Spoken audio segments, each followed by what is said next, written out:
Free ಬಿಟ್ಟು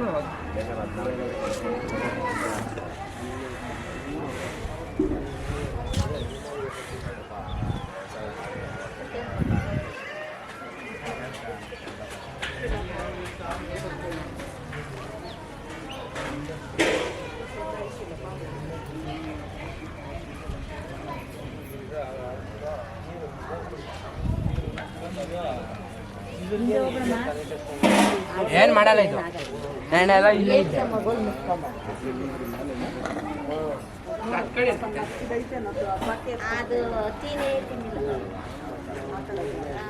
sir ಸ್ವಲ್ಪ ಮುಂದೆ ಬನ್ನಿ. ನಿಮ್ಮ ಹೆಸರು ಹೇಳಿ sir. Sir Anand sir. Sir ಯಾವ ಊರು? ಗಟ್ಟಳ್ಳಿ ಸರ್. ಸರ್ ಇವು ಕಡೆ ಎತ್ತುಗಳು ಇವು? ಹೌದು ಸರ್. ಯಾರ್ದು ಸರ್ ಎತ್ತುಗಳು? ಸರ್ ಕಣ್ಮಿಣಿಕೆ ನಾಗೇಶ್ ಅಣ್ಣ. 15 ಲಕ್ಷ ಎತ್ತುಗಳು ಇವೆ? 16.25 ಲಕ್ಷ. 16.25 ಲಕ್ಷ ಈಗ ಹೇಳ್ತಾರದ ಸರ್. ಸರ್ ನೀವು ಕುರ್ಜಿಗೆಗೆ ಹಾಕೊಂಡ್ಬಂದಿದ್ದೀರಾ? ಹೌದು ಸರ್. ಉಸ್ಕೂರು ಕುರ್ಜಿಗೆಗೆ. ಹೌದು ಸರ್. ನಿಮ್ಮೂರ್ದು ಕುರ್ಜಿಗೆ ಇದೆ ಫಸ್ಟ್ ಟೈಮಾ? ಈಗ ಮೊದಲೇ ಸರಿ ಸರ್. ಎಷ್ಟು ವರ್ಷ ಗ್ಯಾಪ್ ಆಗಿತ್ತು ಸರ್? ಸರ್ ಗ್ಯಾಪ್ ಇಲ್ಲ, ಯಾವತ್ತು ನಾವು ಬುದ್ಧಿ ಬಂದಾಗಿಂದ ನಮ್ಮೂರಲ್ಲಿ ಕುರ್ಜಿ ಆಗಿರಲಿಲ್ಲ. ಇದೇ ಫಸ್ಟ್ ಬಾರಿ ರೆಡಿ ಮಾಡಿಸಿರೋದು. ಮದ್ದೂರಮ್ಮ ದೇವಸ್ಥಾನಕ್ಕೆ? ಹೌದು. ಮದ್ದೂರಮ್ಮನ ಜಾತ್ರೆ. ಹೌದು ಸರ್. ಸರ್ ಒಟ್ಟು ಎಷ್ಟು ಕುರ್ಜಿಗೆ ಬರುತ್ತೆ ಸರ್? ಈಗ 5 ಬರ್ಬೇಕಾಗಿತ್ತು. 5ರಲ್ಲಿ ಯಾವ್ದೋ ಕಾರಣಾಂತರಗಳಿಂದ 3 ನಿಂತೋಯ್ತು. 2 ಮಾತ್ರ ಬಂದಿದೆ ಸರ್. 2 ಇದೆ. ನಿಮ್ಮೂರ್ದು ಮತ್ತೆ ಇನ್ನೊಂದು ಯಾವುದು? ಸಂಜೀವ್ ನಗರ. 2. ದೊಡ್ಡ ನಾಗಮಂಗಲದ ಒಂದು ನೆನೆ ಇದಾಗಿ ಬಿದೋಗಿದೆ. ದೊಡ್ಡ ನಾಗಮಂಗಲ ರಾಯಚಂದ್ರ 2 ಬಿದೋಯ್ತಾ? ಸರ್ ಇವು ಜಾತ್ರೆಗೋಸ್ಕರ ತಗೊಂಬಂದಿದ್ದೀರಾ ನೀವು? ಅಂದರೆ ಸ್ನೇಹಿತ? ಹೌದು ಸರ್. ಸ್ನೇಹಿತಗೋಸ್ಕರ ಹಾಕೊಂಡ್ಬಂದಿದ್ದೀರಾ ಜಾತ್ರೆಗೋಸ್ಕರ? ಪ್ರೀತಿ ವಿಶ್ವಾಸಕ್ಕೋಸ್ಕರ ನಾಗೇಶ್ ಅವ್ರು ಕಳಿಸಿದ್ದಾರೆ. ಬೇರೆಯವ್ರು ಯಾರಿಗೂ ಎತ್ತು ಕೊಟ್ಟಿರಲಿಲ್ಲ. ಅದೇ ಮದ್ದೂರ ಮತ್ತೆ ಅದೇನು ಒಳ್ಳೆ ಬುದ್ಧಿ ಕೊಟ್ಟರು ಗೊತ್ತಿಲ್ಲ. ನಮ್ಮ ಸ್ನೇಹ ಪ್ರೀತಿಗೋಸ್ಕರ ನಾಗೇಶ್ ಅಣ್ಣವರು ಕಳಿಸಿದ್ದಾರೆ. ಒಟ್ಟು ಎಷ್ಟು ಜೊತೆ ಸೇರಿದ್ವು ಸರ್ ನಿಮ್ಮದು? ಸರ್ ನಮ್ದು ಹೆಚ್ಚು ಕಡಿಮೆ 40 ಜೊತೆ ಸೇರಿದ್ವು ಸರ್. ನೆನ್ನೆ ನೆನ್ನೆ ಎಲ್ಲ ತೇರು ಇದಾಗೋಯ್ತು. ತಿರ್ಗಾ ನಾಳೆ ಮಂಗಳವಾರ ವಾಪಸ್ ಹಾಕೊಬರೋದ ತೇರ್ನ? ಮಂಗಳವಾರ ಮತ್ತೆ ರಿಟರ್ನ್ ಬರೋದು. ತಿರ್ಗಿ ಎತ್ತುಗಳು ಬೇಕು ಅವಾಗೂ?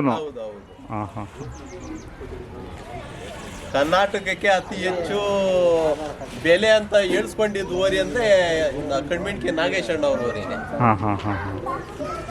ಅವ್ರಿಗೆ 15 ಲಕ್ಷ ಆಗಿತ್ತಾ? 16.25 ಲಕ್ಷ. 16.25 ಲಕ್ಷ ಆಗಿತ್ತು ಅವ್ರಿಗೆ. ಸ್ವಲ್ಪ ಯಾಕೋ ಇಳಿದವೆ. ಹೌದು ಸರ್. ಬೇಬಿಯಲ್ಲಿ ಸರ್ ಫ್ರೀ ಇಲ್ಲ, ಯಾವ ಜಾತ್ರೆನೂ ಗ್ಯಾಪ್ ಇಲ್ಲ. ಹೌದಾ?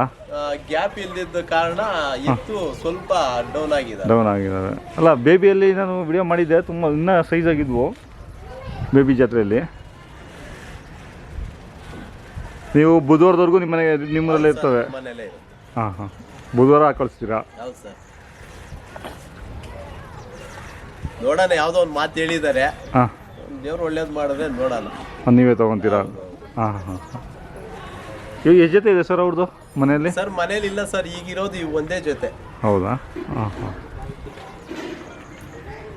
ಅಲ್ಲ ಘಾಟಿಯಲ್ಲಿ ಒಂದು ಜೊತೆ ದೊಡ್ಡವೇ ತಗೊಂಡಿದ್ರು? ಇಲ್ಲ ಸರ್, ಅದು ಅವೆಲ್ಲ ಕೊಟ್ಬಿಟ್ಟಿದ್ದಾರೆ. ಅವ್ರೇನು ಬಂದಿರಲಿಲ್ಲ ನೆನ್ನೆ? ಇಲ್ಲ ಸರ್, ಬರಿಲ್ಲ. ಆನಂದ್ ಅವರೇ, ನಾನು ಎತ್ತು ಕೊಟ್ಟಿದ್ದೀನಿ, ನೀವು ಏನಾದ್ರು ಇರುವಾಗ ನಿಮ್ ಕೆಲಸ ನೀವು ಮಾಡ್ಕೊಳ್ರಿ ಅಂದ್ಬಿಟ್ಟು ಅವರೇ ಧೈರ್ಯ ಕೊಟ್ರು. ಅವು ಎತ್ತು ಬಿಟ್ಟು ಅವ್ರು ಇರ್ತಾ ಇರಲಿಲ್ಲ ಎಲ್ಲೂನು. ಅಂತವ್ರು ನನ್ನ ಮೇಲೆ ಭಾರ ಹಾಕಿ ಬರ್ದಿರೋ ಸುಮ್ಮನೆ ಆಗಿದ್ದಾರೆ. ನನ್ಗೆ ಅದೊಂದು ಸಂತೋಷ ಆಯ್ತು ಸರ್. ಅಷ್ಟು ನಂಬಿಕೆಯಿಂದ ಎತ್ತು ಕೊಟ್ಟಿದ್ದಾರೆ, ಅದೊಂದು ಖುಷಿ. ಯಾರು ಕೊಡಲ್ಲ ಸರ್ ಈ ಕಾಲದಲ್ಲಿ ಆ ತರ ದೊಡ್ಡ ಎತ್ತು. ಪ್ರೀತಿ ವಿಶ್ವಾಸ ಇದ್ರೂ ಒಂದು ಕಾರ್ ಕೊಡಲ್ಲ, ವೆಹಿಕಲ್ ಕೊಡಲ್ಲ ಅಂತದ್ದು ಈ ತರ. ಅಲ್ಲ ನಿಮ್ಮ ಮಧುರಮ್ಮ ಜೊತೆಗೆ ಸುಮಾರು ಜನ ಕೊಡ್ತಾರಲ್ಲ ಬೇರೆ ಹಳ್ಳಿಗಳು ಸರ್. ಬಾಡಿಗೆ ನಿರೀಕ್ಷೆ ಮಾಡ್ತಾರೆ. ಬಾಡಿಗೆ ಇಟ್ಕೊಂಡ್ ಬಂದ್ರೆ ಎತ್ತಕ್ ಬೆಲೆ ಇಲ್ಲ. 14 ಲಕ್ಷ ಎತ್ತು ಬಾಡಿಗೆ ಇಟ್ಕೊಂಡ್ ಬಂದ್ರೆ ಎತ್ತಕ್ ಮರ್ಯಾದೆ ಎಲ್ಲಿದೆ? ಅಲ್ಲಲ್ಲ ಬೇರೆಯವರಲ್ಲ, ಹೌದು, ಸ್ನೇಹಿತರು ಕೊಡ್ತಾರೆ, ಸ್ನೇಹಿತರು ಹಾಕೊಂಡ್ ಬರ್ತಾರೆ. ಸುಮಾರು ಜನ ಮಾಡ್ತಾರ ಆ ಥರ. ಕೆಲವರು ಈ ಜಾತ್ರೆಗೋಸ್ಕರ ತಗೊಂಡು ಆಮೇಲೆ ಈಗ ಇದು ಮಾಗಡಿಗೆ ಮಾರ್ಬಿಡ್ತಾರೆ. ಸುಮಾರು ಜನ ಗಂಟಲ್ ಬಿಟ್ಟು ಕೊಡೋರು ಇದ್ದಾರೆ. ಅದೇ ಮಾಗಡಿ ಜಾತ್ರೆ ಕೊಟ್ಬಿಡ್ತಾರೆ. ಜಾತ್ರೆ ಮಾಗಡಿಗೆ ಹಾಕೊಂಡು ಹೋಗೋರು ಇದ್ದಾರೆ. ಹೌದು. ಆಯ್ತು ಸರ್, ಧನ್ಯವಾದಗಳು ಸರ್ ನಿಮ್ಮ ಮಾಹಿತಿಗೆ. Thank you sir.